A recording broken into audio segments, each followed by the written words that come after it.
Hello, my name is Briseis Hudman, and this is my book review number 5 on Crazy Brave by Joy Harjo. In my hand, your notes. To start off with the key ideas, first one I have is healing through art and ancestry. Harjo explores how reconnecting with her ancestral roots and embracing her identity as a poet and artist became a vital path toward healing from past trauma. She reflects on the power of creativity to transform pain into beauty. This can be found in Chapter 4, pages 134 through 137. The next key idea is spiritual awakening. This chapter highlights a spiritual shift in Harjo's resilience, which is deeply tied to this spiritual growth and her cultural heritage. She recognizes a guiding force in the universe and begins to trust her inner voice.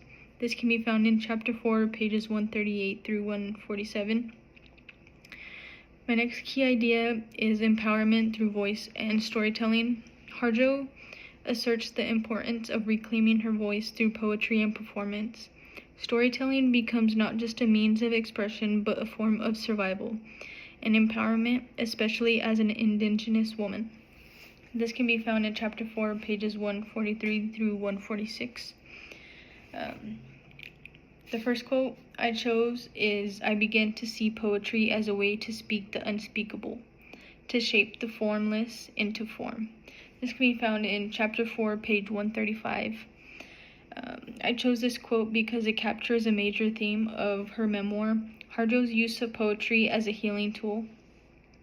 It shows how she transforms personal pain and complex emotions into something tangible and powerful, highlighting the role of art in survival and self-discovery.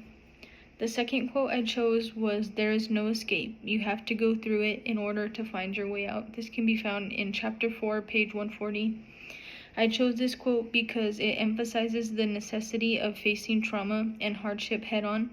Harjo doesn't sugarcoat healing. It's a difficult journey, but one that ultimately leads to strength.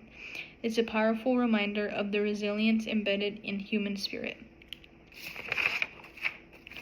The third quote I chose was, "I had to make my own soul." This can be found in Chapter 4, page 145. This concise but profound statement reflects the core of Harjo's memoir, which is self-creation. It underlines her journey of reclaiming her identity, agency, and her voice, especially as an Indigenous woman navigating personal and historical struggles. My personal insights on this chapter made me reflect on how healing isn't linear and often requires us to return to our roots to truly understand who we are. Harjo's journey reminded me of the power of creativity and storytelling in making peace with the past. I feel like this really resonated with me because I feel like I'm one of those people that will just sit there and dwell on the past, like even though there's nothing you can do to change it, I just sit there and dwell on it. And she reminded me that there are ways to get through that, and that it's not always just a straight line. You're gonna go through the ups and downs, the rounds, and you're gonna go through it, but you will get through it. My course connection, I chose the theory Naturalizing Culture by Donald Carball. In his theory, Carball emphasizes how culture is embedded in everyday communication and how individuals express cultural identity through language and narrative. In Chapter 4, Harjo naturalizes her Muskogee culture by weaving traditional beliefs, spiritual insights, and ancestral memory into her poetic voice, making her cultural identity an inseparable part of her healing and storytelling process.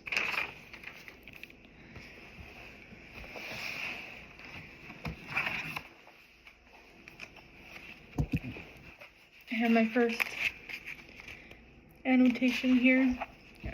It's a little thing she puts at the beginning of her chapter, and she says, "South is the direction of release. Birds migrate south for winter. It is flowers and food growing.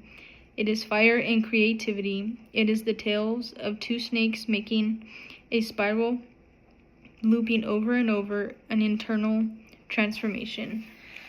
My annotation was the image of the spiraling snakes evokes continuous transformation, suggesting that healing and growth are never-ending processes rooted in nature, ancestry, and the creative force. It beautifully ties the personal to the cosmic, showing how transformation is both intimate and universal.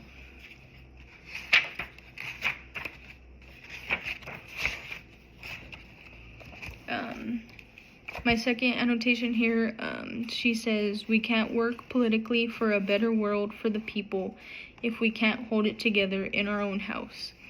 Harjo suggests that true political or social change must begin at home. It is a powerful reminder that activism without inner and interpersonal integrity can't sustain real transformation. The house is both literal and symbolic of our internal lives, families, and communities. My last annotation here is she asked this girl a question. She said, why come into this kind of world? And when she asked this, she voices a deep existential question rooted in pain, injustice, and the struggles of being born into a world marked by violence and oppression. This moment reveals her vulnerability and the weight of generational trauma.